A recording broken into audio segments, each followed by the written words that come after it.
Welcome to the desert of the real.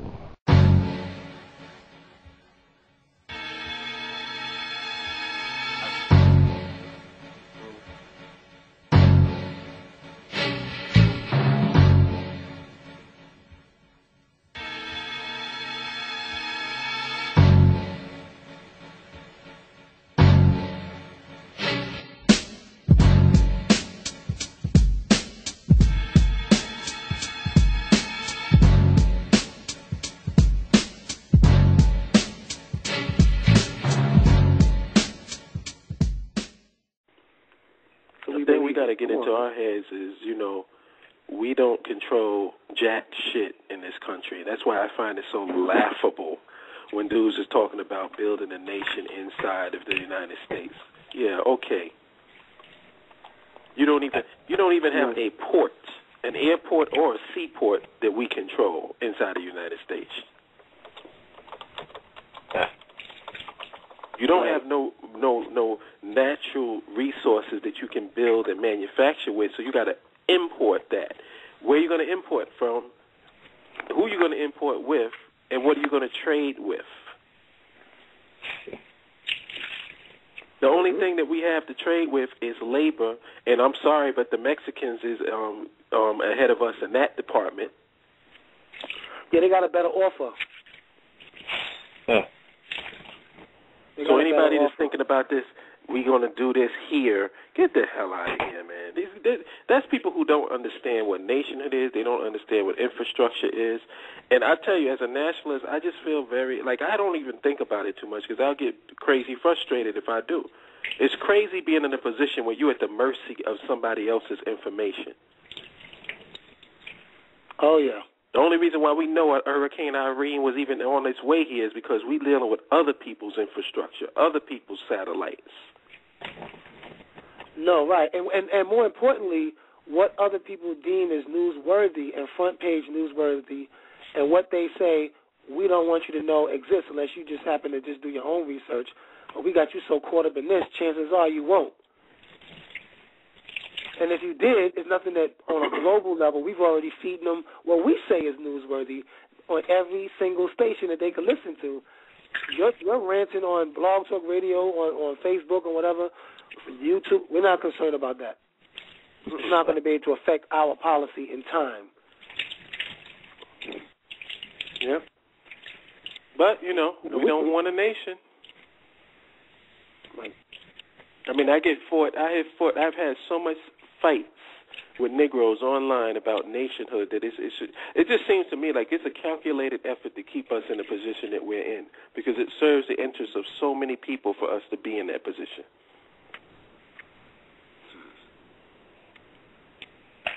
Nobody benefits except the people from us being free.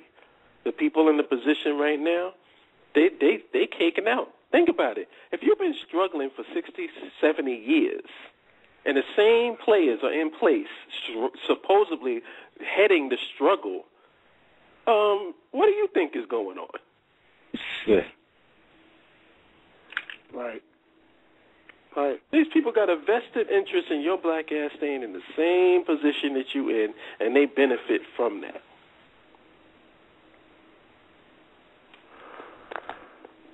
We gotta think more open. We gotta look at it. So does this include? So does this include so-called black leadership? That basically they make their money as long as there's a struggle for them to. I don't know. Well, I'll go further than that, and I think me and Ambassador. I don't think that the Ambassador will argue with me on this one because we've been through the fire, haven't we? And I'll say it publicly, and whoever don't like it, too bad. Nation of Islam, Nation of Gods of Earth, Hebrew Israelites, whatever other, the both let me throw in both fractions of the Nation of Islam, because they're going to split it into what? How many? 2, 3? I don't even know now. All of these so-called black groups are not about us getting out of this situation. They never were. There is no coming together. There are no, all hands are not on deck. Right. What you got is a pimp game being run on the people, and these people are like drug dealers who have their own section of the block, and as long as you don't sell weight on their block, they cool. Right. And just like the drug dealers in our community ain't coming together, none of these organizations are coming together. And whoever don't like it, holler at me. Oh, and that's real. You know, and I'll add something else on that. Not to pick at or make fun of our brothers in the Nation of Islam, but the truth be known, I remember Power at Last when Farrakhan came to Madison Square Garden and Ed Koch tried to stop him. You know, it's anti-Semitism. We can't let him. He got in because it was money involved. He got the loan, or was said that Gaddafi said, "I would give you $5 million," and he got money from Gaddafi. Went over there, all the camera work. Gaddafi's on the run, and the Nation of Islam is saying nothing about their man being on the run. What's up? You was concerned about the politics in Libya and all these other places because that was the platform that they spoke about in the Million Man March. It wasn't about our reparations, our separation, all the things that their paper say that Elijah Muhammad stood for. No. You know, they was over there caressing foreign interests and so interested in foreign politics and what's Gaddafi and what Libya, the freedom of the Libyans. Well, now he's on the run. Why you ain't saying nothing? I didn't get the latest final call, but I want to see if that's on the cover. Well, maybe you know, they're low key trying to position themselves to collect on that bounty on his head. Yeah, I mean, come on. But I hope that the people get the point that I was making. That we look into all of these so-called groups as if they have a vested interest in black people being free, and I'm saying for the record that they do not. And I'm basing my assessment on about 25 years of experience. Oh, and that's like Queen of Funk. What about the MMM? And that's the same thing I'm saying.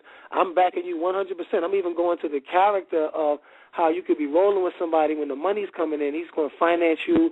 You're not talking about my interest in a strong manner. You're talking about his interest. It just shows the character that these people are selfish. Mm-hmm. It's about their game. And I definitely don't want to make it seem as if this is just a nation we talk. I'm talking about all of these so-called pro-black groups in our neighborhood.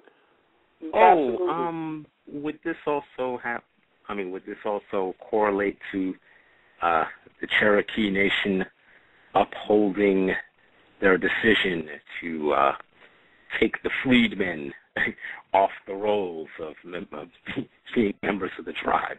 Shout out to the Cherokee Nation. That's all I got. Could you put that in? Do you have that link to just throw that in the link in the chat room? Shout out to the Cherokee Nation. At least they keeping it real. They're keeping it 100.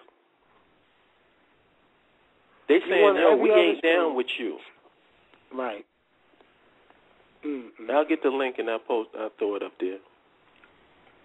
And people say, why? I do got family that's Cherokee. I do have Indian hair. Right. We got Indian hair. I know what you're talking about. Abandon them just like you abandon the African. Right. What's the problem? You had no problem abandoning the Africans, so why all of a sudden you having a problem abandoning the Cherokee? Turn your back on them too. See, the Cherokees see like what the world see. When they see the black man, you notice the role that the black people play on media, on all this television. He'll be the commentator. He'll be the moderator on these sports events. He don't own no team. But he ain't calling no shots. But it looks like from the outside, he's sitting in bed with the white man, getting that bread. He's in charge. You know. So you didn't do nothing for my nation. The Cherokees, the Cherokees are saying you black people did nothing for my nation. So get out. Yeah, they're making a clear separation. See, what we want to do is we want to be everybody's friend. We want to lump everybody all together into this people of color thing. And Amos Wilson gave lots of speeches on that people of color thing. He said, you messing around thinking that somebody just because they're a person of color. He said, you better start learning some Chinese. Because you're going to go from having a Western European master to a Chinese master. And the Chinese, you can't pull that guilt racial crap on them. Thousands. They don't have this liberal streak that you can manipulate. let me for those of you, please, I want y'all to look at. I just want just 1 second. After a long, this is the link that Holip put in. Just a brief. After a long legal fight, the Cherokee Nation ousted thousands of descendants of black slaves who had long been official members of the tribe. The Cherokee Supreme Court, the tribe is a sovereign nation, ruled this week a 2007 constitutional amendment that required Cherokee blood in order to belong to the tribe could stand. Interesting. Interesting. Well, hopefully. Well, you know what? I guess if this doesn't stop certain black folks from claiming they got Cherokee somewhere in the family tree when they don't, I don't know. Wait a minute, guys. Let me just read this part. Because I always like to follow the money because all the talk, all the crying, all the religion, right. It's about power and the money. Check this out. The controversy over the freedmen's status is at least in part about money. The Cherokee Nation, the second largest Native American tribe in the country, receives money from the federal government and earns money from its stake in the lucrative gambling industry, which totaled $26.4 billion for all tribes in 2009. Whoa. Yeah, and it says some proponents expelling the freedmen suggested that more blacks might apply for membership to receive tribal money. So you guys suggesting that the Cherokees didn't want to share their casino money with no niggas? Oh shit! Yo, can I just say something because the spirit is calling me to say it. When is your stupid black African ass gonna get the fucking point? Nobody likes you. All we got is each other. That's all we got. You people are like freaking, like you're trying to scratch and claw and get at somebody else's party. Start your own party. Start your own reality. I'm tired of this, man. Wow. We want to be everything else except what we are. Yep. And then that's why like I said, shout out to the Cherokee.